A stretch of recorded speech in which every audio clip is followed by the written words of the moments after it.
مسلمانوں، نجات نہ تو تمہاری آرزوؤں پر ہے اور نہ اہل کتاب کی آرزوؤں پر۔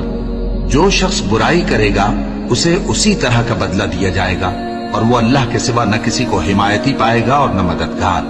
اور جو کوئی رحمان کی یاد سے آنکھیں بند کر لے یعنی تغافل کرے، ہم اس پر ایک شیطان مقرر کر دیتے ہیں تو وہ اس کا ساتھی ہو جاتا ہے،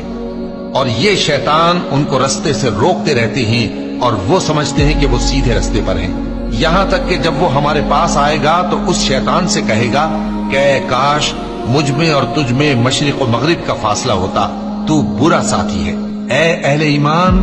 اللہ کا بہت بہت ذکر کیا کرو اور صبح و شام اس کی پاکی بیان کرتے رہو، وہی تو ہے جو تم پر رحمت بھیجتا ہے اور اس کے فرشتے بھی، تاکہ تم کو اندھیروں سے نکال کر روشنی کی طرف لے جائے،